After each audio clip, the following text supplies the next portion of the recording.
দীৰ্ঘদিনীয়া এটা সমস্যা আৰু যিটো সমস্যাৰ আজি পৰ্যন্ত স্থায়ী সমাধান হোৱা নাই।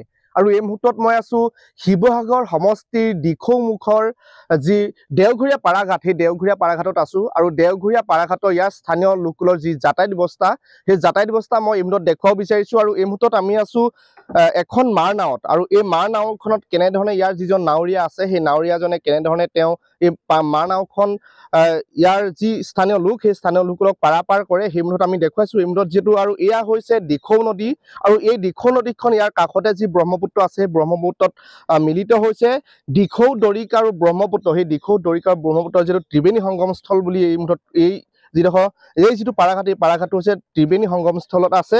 আৰু এই যি আজানপি দৰগাহ, হৰাগুৰি চাপৰি যি আজানপি দৰগাহৰ যি মিলনভূমি, সেই ইয়াত আজানপি দৰগাহ আছে, হৰাগুৰি চাপৰি আছে। কিন্তু দেখিবলৈ পোৱা গৈছে পৰ্যটনৰ এটা পূৰ্ণ সম্ভাৱনা থকা এডোখৰ ঠাই, কিন্তু এই ঠাইডোখৰত আজি পৰ্যন্ত এখন স্থায়ী দলং নহল।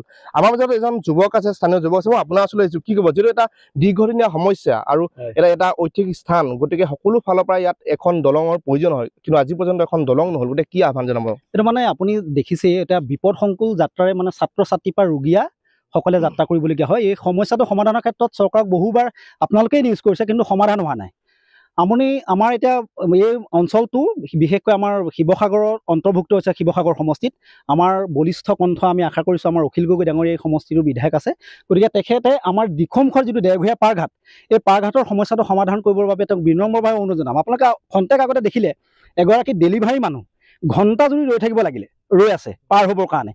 তেওঁ মানে কিমান এটা অৱস্থাত তেওঁ থাকিবলগীয়া আছে। গতিকে এই সমস্যাটো যদি সমাধান নকৰে, আৰু বিশেষভাৱে এই অঞ্চলটোত অতি ঐতিহাসিক অঞ্চল, এফালে আজানপি দৰগাহ, এফালে ৰামকাভিত দেৱালয়, আপোনাৰ জানুৱাৰীৰ পৰা পৰ্যটক আহে। গতিকে এই অঞ্চলটো যদি পৰ্যটকৰ স্থলীলৈ যদি পৰ্যবেক্ষিত কৰিবলৈ হয়, তেতিয়াহ'লে এখন দলঙৰ অতিকৈ প্ৰয়োজন।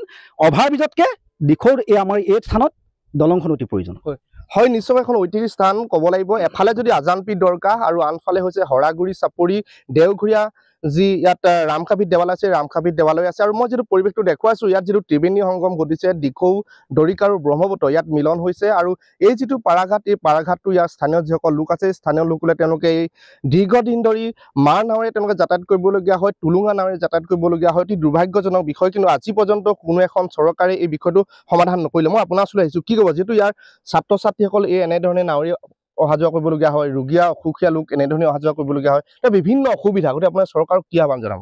চৰকাৰক এটাই অনুৰোধ কৰিম, ইয়াত এখন যদি পকী দলঙৰ ব্যৱস্থা হয়, আজি মানে মেডিকেললৈ যোৱা মানুহ, আজি এগৰাকী মানুহ কিছু সময় আগতে এগৰাকী প্ৰসূতি মানে কালি পৰহি বা আজিও হয়তো কেঁচুৱা জন্ম হ'ব পাৰে, তেনেকুৱা অৱস্থাত এখন টুলুঙা নাৱত গৈছে। যদি এখন পকা দলং থাকিলেহেঁতেন যোৱাত সুবিধা হ'লহেঁতেন। সেয়েহে আমি এটা অনুৰোধ জনাম, ইয়াত যদি এখন পকী দলঙৰ ব্যৱস্থা কৰে, মানুহবিলাকৰ ছাত্ৰ ছাত্ৰীৰ পৰা আদি কৰি ইয়াত বিশ্বৰ ঐতিহ্যমণ্ডিত আজানপি দৰগাহ আছে, ৰামাশা বিদ্যালয় আছে। এইটো এটা বিশ্বৰ মানে ঐতিহ্যমণ্ডিত ঠাই, আৰু বিশ্ববাসীৰ কাৰণেও ভাল খবৰেই হ'ব।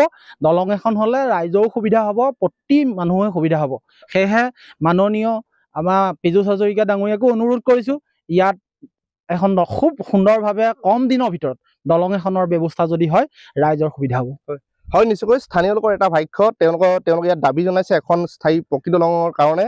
আৰু যিহেতু আজানপি দৰগাহ, হৰাগুৰি চাপৰি, ৰামকাভিত দেৱালয় এক ঐতিহাসিক স্থান, এই হৈছে দিখৌমুখ। আৰু এই দিখৌমুখৰ যি সমস্যা, তেওঁলোকৰ এটা দীৰ্ঘদিনীয়া সমস্যা, এই দীৰ্ঘদিনীয়া সমস্যাটো কিন্তু আজি পৰ্যন্ত সমাধান হোৱা নাই। তেওঁলোকে আমি দেখুৱাইছো, যিহেতু এখন মাৰ নাও আৰু টুলুঙা নাৱেৰে কেনেধৰণে অহা যোৱা কৰিবলগীয়া হয়, আৰু প্ৰসূতি যিসকল মাতৃ, প্ৰসূতি যিসকল মহিলা, সেই মহিলাসকলো তেওঁলোকে টুলুঙা নাৱেৰে অহা যোৱা কৰিবলগীয়া হয়। ইতিমধ্যে যিটো আমি দেখুৱাইছো, আৰু ইতিমধ্যে তেওঁলোকৰ যি ভাষ্য, সেই ভাষ্য বা শুনিছে নিশ্চিতভাৱে NK TV দৰ্শকসকলে। আৰু পৰৱৰ্তী সময়ত আছে লক্ষণীয় হ'ব, যিটো শাসনাধিষ্ঠ যিখন চৰকাৰ আছে, সেই চৰকাৰখনে বিভিন্ন সময়ত উন্নয়নৰ কথা কৈ থাকে, আৰু যি পৰ্যটন যি ক্ষেত্ৰ, সেই ক্ষেত্ৰখন তেওঁলোকে আগবঢ়াই নিয়াৰ কথা কয়। কিন্তু এই যি শিৱসাগৰ সমষ্টিৰ যি দিখৌমুখ অঞ্চল আছে, এই দিখৌমুখ অঞ্চলৰ প্ৰতি পৰৱৰ্তী সময়ত তেওঁলোকৰ কেনেকুৱা ধৰণৰ দৃষ্টি নিক্ষেপ হ'ব, সেয়া পৰৱৰ্তী সময়তে লক্ষণীয় হৈ থাকিব।